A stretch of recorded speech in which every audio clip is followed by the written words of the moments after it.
In this guide, I'm going to show you how you can go ahead and easily practice flying jets here in Battlefield 6. Before we do dive in this guide, make sure to like the video and subscribe to the channel with all notifications on. It really does help the channel and lets us know that you want more content like this. We'd greatly appreciate it. And if at any point throughout this guide you do have any questions, just ask us down in the comment section below and we can help you out further. I'm going to be doing my best to reply to every single comment down there. But first things first, from the Battlefield 6 home screen, go ahead and scroll down to the community tab and tap on search experiences here. Now what you can do is just search for jets or helicopters up at the very top if you would like, and try and find an experience within here that does match that. Or what I recommend doing is actually going directly to this experience code section and typing in the following code, just because this is a very good map. That code is going to be 8ZB7, just like so. Hit done, and then it's going to take you to a page that looks like this. Select this experience right here and then tap host.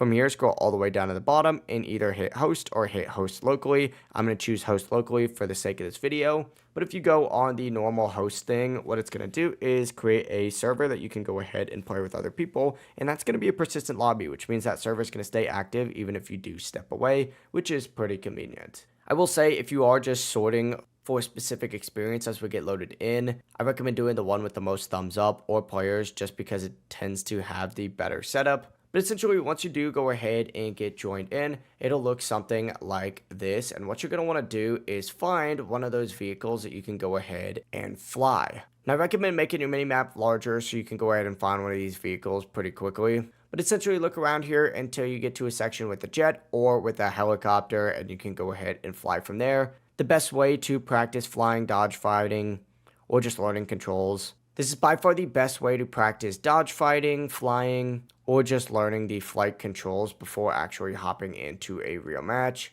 is hopping in these custom matches just like so. If you do have any questions, don't hesitate to ask us down in the comment section below. And before you do leave this video, make sure to like the video and subscribe to the channel with all notifications on. It really does help the channel and lets us know that you want more content like this. We'd greatly appreciate it. And if at any point throughout this guide you do have any questions, remember you can ask them down below and we can help you out further. Have a great rest of your day though. Peace.